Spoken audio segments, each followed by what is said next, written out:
자, 오늘은 6주차의 내용, 역대하부터 느헤미야까지의 내용을 함께 살펴보도록 하겠습니다. 자, 역대하 제목은 거룩한 역사의 연대기라는 의미를 가지고 있습니다. 원래 히브리어 성경에는 역대상하를 구분하지 않고 한 권으로 되어 있는데 우리 같은 경우는 이제 두 권으로 나눠서 역대상하로 이름을 붙였죠. 그 저자는 에스라로 추정을 하고 있고요. 기록 연대는 BC 450년경으로 또 추정하고 있습니다. 자, 이 책의 주요 독자는 누구냐면 제2차 바벨론 포로 귀환 후 선민의 역사와 영광을 재건할 사명이 있었던 포로기 후대 공동체, 이 사람들을 1차 독자로 하고 있고요. 그 다음에 내용은 이스라엘의 회복을 바라며 다윗 왕조를 모델로 하여 기록한 남유다 중심의 이스라엘 왕국 시대사라고 할 수가 있습니다. 자, 열왕기 상하 같은 경우에는 북이스라엘의 역사를 좀 중심으로 기록이 됐다면 역대 상하는 남유다의 기록이 중심이 되어서 이제 기록이 되었다라고 볼 수가 있습니다. 자, 1장부터 9장까지는 주로 솔로몬에 대한 내용입니다. 근데 이제 지난번에도 말씀을 드렸지만 역대 상하 같은 경우에는 이 책을 읽는 대상자들이 이미 하나님의 징계를 받고 다시 예루살렘으로 돌아온 사람들이기 때문에 솔로몬의 이야기를 할 때에도 솔로몬이 저질렀던 잘못들은 좀 생략이 많이 돼 있고요. 그가 잘했던 업적들 위주로 기록이 되어 있습니다.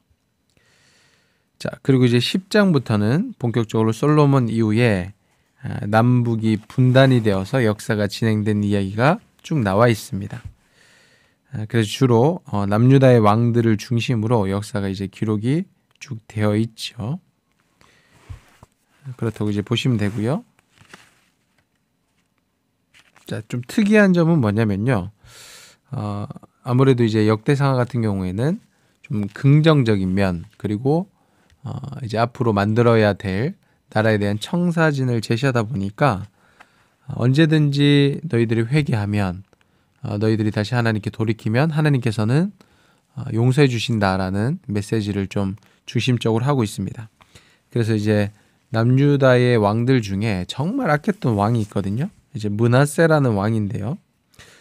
근데 이 므낫세라는 왕이 하나님 앞에 회개 기도를 한 내용이 33장에 나오는데 하나님께서는 또 그 므낫세의 기도를 들어주시고 용서해 주시는 그런 장면이 나옵니다.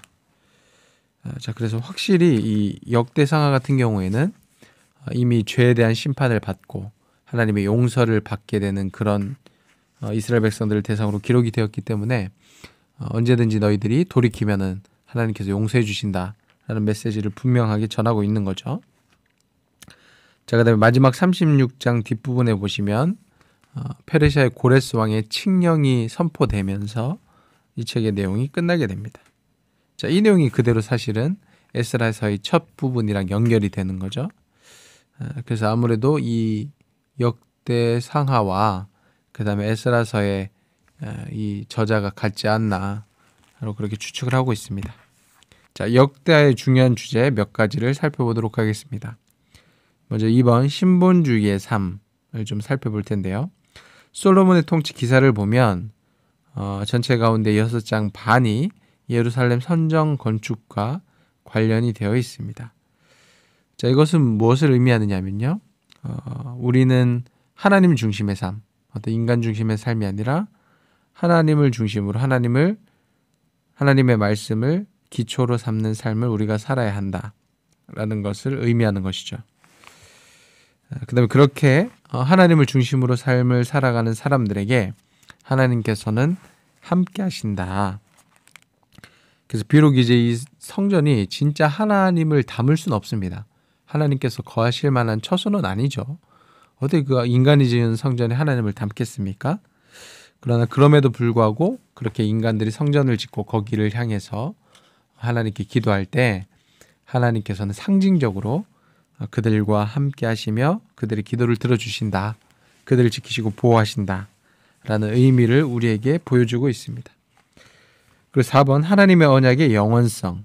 자, 하나님께서 다윗에게 언약을 주시면서 내가 너와 너의 자손의 왕위를 굳건하게 해주겠다라고 약속을 하셨고요.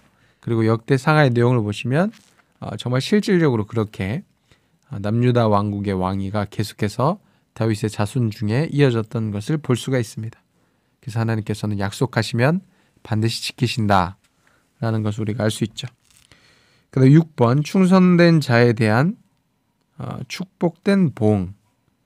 자, 남유다 왕들 가운데 아사, 여호사밧, 히스기야, 요시야 이런 왕들이 있었습니다. 이 왕들의 공통점은 하나님 앞에 충성되게 하나님의 뜻을 행했다라는 것이죠. 자, 이랬을 때 하나님께서 그냥 이들을 내버려 두신 것이 아니고 이들을 향한 굉장히 큰 은혜와 축복들을 베풀어 주셨습니다.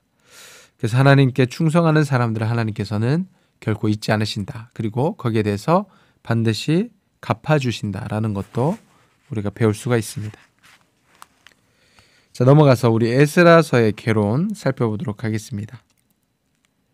자, 제목은 이스라엘 신앙개혁의 주도자이며 본서의 저자이기도 한 에스라의 이름에서 유래가 되었습니다.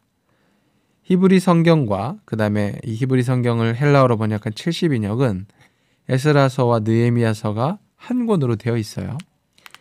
근데 또 이 책을 라틴어로 번역한 성경, 불가타라는 성경이 있습니다. 중세 교회에서 굉장히 널리 이제 쓰였던 책인데 거기에서는 에스라와 느헤미야를 구별하고 있어요. 그래서 우리가 이 라틴어 성경의 전통을 좀 따라서 우리 한글 성경도 에스라서와 느헤미야서를 구별해서 이제 두 권으로 나눠서 사용을 하고 있습니다. 그래서 제목도 우리가 에스라라고 붙였죠. 자, 저자는 에스라로 보고 있고요. 기록 연대는 BC 444년경으로 보고 있습니다. 그리고 수신자는 선민 자손으로 새롭게 신정 국가를 재건해야 할 포로기 후대 이스라엘 자손들을 1차 독자로 하고 있습니다. 그리고 내용은 포로기환 시대 성전 재건과 에스라를 중심으로 한 이스라엘의 개혁과 회복, 특별히 1차, 2차 포로 귀환자들의 삶을 다루고 있습니다. 자, 1장부터 6장까지가 1차 귀환자들에 대한 내용이고요. 그 다음에 7장부터 10장까지가 2차 귀환자들에 대한 내용입니다. 1장에 보시면 먼저 페르시아의 고레스 왕, 세계 역사에 보면 키루스 2세라고 되어 있는데요. 이 사람이 칙령을 내립니다. 그래서 모든 포로로 잡혀온 사람들은 다시 자기 고향으로 돌아가라. 그리고 특별히 이스라엘 백성들도 너희 땅으로 돌아가서 너희 하나님을 위한 성전을 짓고 거기에 거주하며 살아라 라는 명령을 내리죠. 그래서 먼저 이스라엘 백성들 중에 대제사장 여호수아 그리고 총독 스룹바벨을 중심으로 해서 1차 기환자들이 예루살렘으로 돌아오게 됩니다. 그들의 명단이 2장에 나오고요. BC 536년경에 1차 기환자 귀환의 사건이 있었다라고 볼 수가 있습니다. 자, 먼저 1차로 귀환한 사람들의 가장 큰 사명이 있었는데요. 그게 뭐냐면요. 하나님의 성전을 재건하는 것이었습니다. 3장에 보시면 바로 성전 재건을 시작을 하는데요. 이렇게 하나님의 명령에 따라서 성전을 재건을 하지만 그것을 방해하는 사람들이 있었어요. 4장에 보시면은 주변의 민족들이 이스라엘 백성들이 성전을 재건하는 것을 그렇게 방해를 합니다. 근데 또 이스라엘 백성들이 그런 방해가 있을 때 믿음을 가지고 이것들을 이겨냈어야 되는데 또 이들이 고민에 빠진 거예요. 아니 지금 우리가 하나님의 명령에 따라서 이곳에 왔는데 왜 이런 방해들이 있을까? 아직 하나님의 때가 아닌가? 아직 하나님께서 원하시는 것이 아닌가? 라고 이제 고민을 하면서 그 성전 건축을 중단을 하게 됩니다. 그래서 약 한 15년 정도 이제 중단을 하고 성전을 그대로 방치를 하게 되죠. 그래서 하나님께서는 가만히 두고 보시다가 이때 학개, 스가랴와 같은 선지자를 보내셔서 이스라엘 백성들을 책망하시죠. 그리고 다시 빨리 하나님의 성전을 재건해야 된다라고 이제 말씀을 하시고 약 한 15년이 지난 이후에 다시 이스라엘 백성들이 5장에 보시면 성전을 건축하기 시작합니다. 자, 다시 성전을 건축하기 시작했을 때 방해가 있었을까요? 없었을까요? 네, 그럼에도 불구하고 또 방해가 있었습니다. 그러나 이제 이스라엘 백성들의 마음 자세가 달라졌죠. 하나님의 말씀을 들었기 때문에 이스라엘 백성들이 방해가 있음에도 불구하고 계속해서 성전을 재건을 했고요. 그 그다음 6장에 보시면 다리오 왕이 그 옛날 고레스 왕의 칙령을 발견을 하고 자, 그 주변에 있는 민족들에게 이스라엘 백성들이 성전을 재건하는 것을 방해하지 말아라. 오히려 너희는 도와줘야 된다라고 이야기를 명령을 내리는 장면을 볼 수가 있습니다. 그리고 이제 성전 봉헌식을 하게 되죠. 자, 이렇게 이 부분의 내용을 통해서 우리가 사실 알 수 있는 부분은 뭐냐면 우리가 하나님의 일을 할 때 방해가 있다는 거죠. 아무리 하나님께서 말씀하시고 하나님께서 명령하신 것이라고 할지라도 그렇게 할 때에 방해가 있을 수 있습니다. 그래서 이 방해를 이겨내는 것이 믿음인 것이죠. 자, 그리고 6장에서 7장을 넘어갈 때 한 60년간의 또 이 기간이 생략이 돼 있습니다. 그래서 이제 7장에 보시면은 2차 기원자들이 이야기가 나오는데 2차 기원자들이 돌아온 시기가 BC 457년 정도가 돼요. 그러니까 이제 6장에서 7장이 한 60년 정도 차이가 나는 거죠. 자, 2차 기원자들의 지도자는 에스라라는 사람입니다. 에스라는 하나님의 말씀에 굉장히 익숙했던 학자이며 그리고 대제사장 아론의 후손입니다. 자, 이 에스라는 하나님의 말씀을 이스라엘 백성들에게 가르쳐야겠다라는 사명감을 가지고 예루살렘으로 돌아오게 되는데요. 근데 돌아오자마자 그 예루살렘의 형편을 살펴보니까 또 이 참 엉망진창인 거예요. 물론 하나님의 성전은 재건하긴 했지만 이 이스라엘 백성들의 하나님의 말씀을 제대로 알지 못하니까 자기 마음대로 행하고 있고 특별히 이제 백성의 지도자로부터 시작을 해서 수많은 사람들이 이방 사람들과 결혼을 해서 그렇게 살고 있는 거죠. 자, 이것이 왜 그렇게 잘못된 일이냐? 사실 지금 이 이스라엘 백성들의 형편이 이렇게 안 좋은 이유가 뭐냐면 솔로몬 왕 때 이방 여인들과 통혼을 하면서 그들 우상들을 다 가져왔잖아요. 그리고 우상을 숭배하는 그런 죄악들을 저질렀습니다.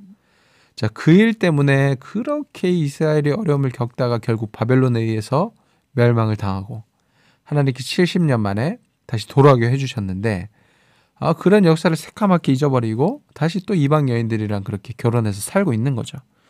그러니까 이런 형편을 보니까 에스라가 이제 너무 기가 막히고 정말 답답한 거죠. 그래서 하나님께 금식하며 회개 기도를 하다가 또 주변에 돕는 사람들과 함께 개혁을 일으키게 됩니다. 그게 에스라 9장 10장의 내용이죠. 자, 177페이지 BC 6세기경의 세계 열강들에 대한 내용입니다. 바벨론 그리고 메데 페르시아 이런 나라들에 대한 정보가 나와 있습니다. 그리고 178쪽에 보시면 페르시아의 고레스 왕이 어떻게 정복 전쟁을 일으켰는지 잘 나와 있습니다. 179쪽에 보시면 페르시아 제국이 얼마나 강성했는지를 우리가 알 수가 있고요. 그 다음에 180페이지에 보시면요. 이스라엘 사람들, 유대 사람들의 기환 이야기가 나와 있습니다. 참고하시면 되겠습니다. 자, 181쪽 에스라서의 중요한 주제 몇 가지를 살펴보겠습니다. 먼저 1번 하나님의 약속 성취의 확실성. 자, 이스라엘 백성들이 바벨론으로 포로로 잡혀갔잖아요. 근데 그때 분명히 하나님께서는 예레미야 선지자를 통해서 70년 후에 너희를 돌아오게 해주겠다라고 약속을 하셨고 그 약속대로 하나님께서는 70년 만에 이스라엘 백성들이 돌아오게 하셨습니다. 자, 이와 같이 하나님께서는 약속을 하시면 반드시 지키시는 분이다 라는 것을 우리가 알 수가 있죠. 그 다음에 2번 역사의 주관자 하나님. 자, 하나님께서는 이 모든 역사를 주관하고 계신다. 그래서 70년 만에 이스라엘 백성들이 돌아온 것이 그 페르시아 왕 고레스가 뭔가 굉장히 선한 뜻을 가졌다라기보다는 하나님께서 이 모든 역사들을 주관하시고 인도해 주셨기 때문에 또 그렇게 고레스의 마음을 하나님께서 주장하셨기 때문에 이스라엘 백성들이 돌아올 수가 있었다라는 것이죠. 그래서 사실 우리가 이 세상을 바라보면 참 강대국들이 그리고 권세 있는 자들이 이 세상의 역사를 끌고 간다라고 그렇게 우리의 눈에 보일 때가 있습니다. 그러나 그게 아니에요. 표면상으로는 그렇게 보이지만 분명히 우리가 보는 그 역사의 뒷면에 하나님께서 이 모든 것들을 주관하신다라는 것을 우리가 이런 역사의 내용들을 통해서 배울 수가 있습니다. 자, 그 다음 4번 하나님 나라 건설을 위한 희생과 결단. 자, 바벨론 땅에서 귀환한 사람들이 있죠. 자, 그런데 그 귀환자들은 귀환해서 돌아온 사람들은 사명이 있습니다. 그게 뭐냐면 하나님 나라를 건설하는 거죠. 하나님의 성전을 다시 재건하고 하나님의 뜻에 따라 또 그 나라를 다시금 세워가는 그런 사명들이 있습니다. 그 일을 위해서는 희생과 결단이 필요하죠.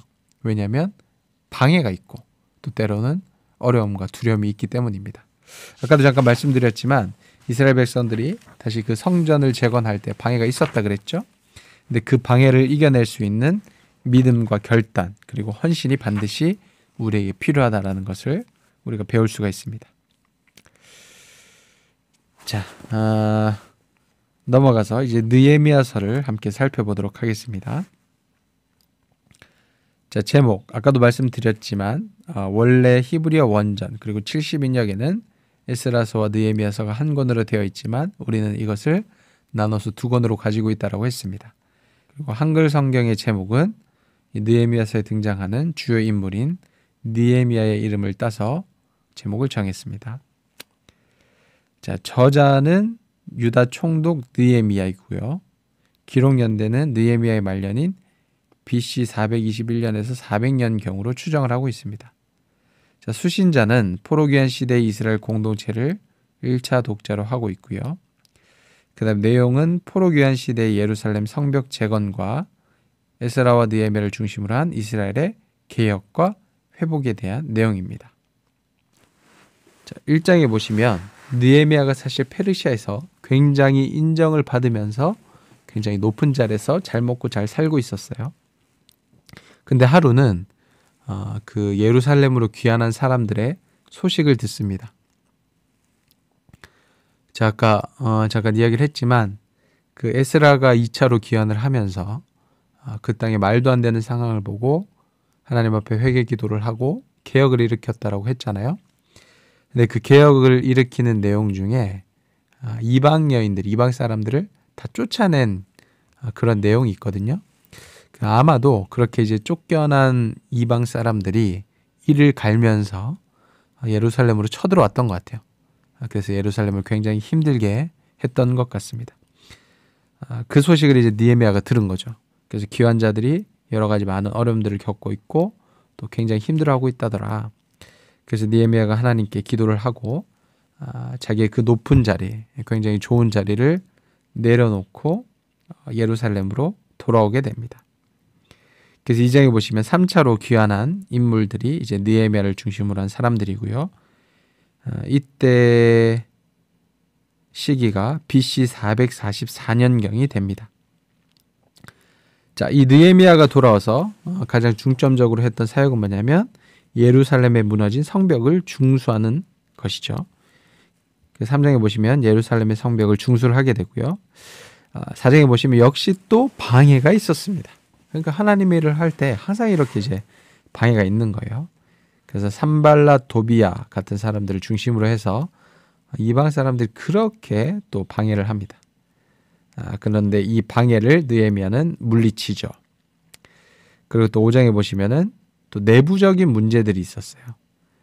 그래서 이스라엘 백성들 안에서 가난한 사람들이 있었는데 좀 부유한 사람들이 그런 사람들을 그저 도와주는 것이 아니라 막 이자를 받아서 도와주고 굉장히 좀 힘들게 했습니다. 그래서 느헤미야가 총독의 자격으로 이 땅에 왔기 때문에 그런 이스라엘의 지도자들을 모아서 야, 우리가 그래서 되겠느냐, 우리 형제를 그렇게 힘들게 하면 되겠느냐, 우리가 그렇게 하지 말자. 그렇게 해서 가난한 백성들이 힘들지 않도록 도와주고요. 굉장히 훌륭한 느헤미야의 인품을 우리가 살펴볼 수가 있습니다. 6장에 보시면 이렇게 끊임없이 느헤미야를 괴롭히고 또 죽이려는 음모를 꾸미는 사람들이 있었어요. 근데 그럼에도 불구하고 느헤미야가 믿음으로 이 모든 것들을 잘 이겨냈고 성벽 공사를 완료하게 됩니다. 자, 그리고 이제 7장에 보시면 백성의 지도자들을 세우는 내용이 나오죠. 자, 그래서 이렇게 1장부터 7장까지 해서 느헤미야가 돌아와서 자기에 맡겨진 사명, 성벽을 중건하는 일을 마치는 내용이 나오고요. 자, 그렇게 되면서 8장부터 본격적으로 이스라엘 백성들의 영적인 부흥이 일어나게 됩니다. 자, 에스라가 원래는 그 이스라엘 백성들에게 하나님의 말씀, 하나님의 율법을 가르치고 싶어서 예루살렘으로 돌아왔잖아요. 근데 여러 가지 어려움 때문에 이 일을 하지 못하고 있다가 느헤미야가 와서 자기를 도와주고 다시 이제 뭔가 안정이 되니까 이제 본격적으로 에스라가 원했던 사역을 시작할 수 있게 된 것입니다. 그래서 8장에 보시면 하나님의 말씀을 백성들에게 읽어주고 낭독해주는 그런 내용이 나옵니다. 자, 그렇게 하나님의 말씀을 잘 읽어주고 해석을 해주니까 막 이스라엘 백성들이 회개하고 막 영적으로 대부흥이 일어나는 일이 일어나게 됩니다. 그래서 다시 이스라엘 백성들이 하나님 앞에 언약을 맺는 장면이 10장에 나오죠. 자, 그리고 이제 11장, 12장에 보시면 이스라엘 백성들이 다시 그 땅에서 안정적으로 정착을 하는 내용이 나오고요. 12장 뒷부분에 보시면 성벽을 하나님 앞에 봉헌하는 내용이 나옵니다. 자, 그리고 이제 13장에 또 이제 분위기가 반전이 되면서 또 다른 내용이 나오는데요. 자, 이스라엘 백성들이 이렇게 개혁을 하게 되고 느헤미야와 에스라의 사역에 힘입어서 영적인 대부흥을 일으키게 됩니다. 자, 그런데 이제 느헤미야가 잠시 페르시아로 돌아가게 돼요. 왜냐하면 처음부터 한 12년을 말미로 잡아가지고 자기 왕에게 이야기를 했고 한 12년 정도 예루살렘에 와서 이런저런 사역을 하다가 다시 페르시아로 돌아가게 되거든요. 근데 그 페르시아로 돌아간 그 기간 동안에 또다시 예루살렘이 엉망이 됐던 것 같아요. 아마 에스라는 세상을 떠난 것 같고 이 느헤미야라는 지도자가 떠나게 되니까 또 이스라엘 백성들이 굉장히 영적으로 해이해져서 하나님의 말씀을 제대로 지키지 않고 엉망진창이 되어버립니다. 그 느헤미야가 다시 돌아가서 왕에게 다시 이야기를 하고 남은 여생을 내가 이제 예루살렘에서 좀 보내고 싶습니다 라고 이야기를 했던 것 같아요.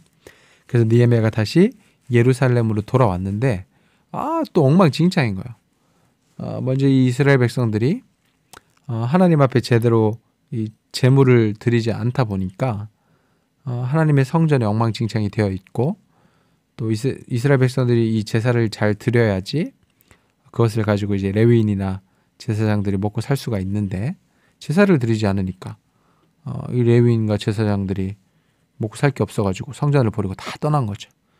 그래서 다시 그 사람들을 다 데리고 오고 그 다음에 이스라엘 백성들로 하여금 하나님 앞에 제물을 제대로 바치고 하나님께 제사를 드릴 수 있도록 그렇게 했습니다.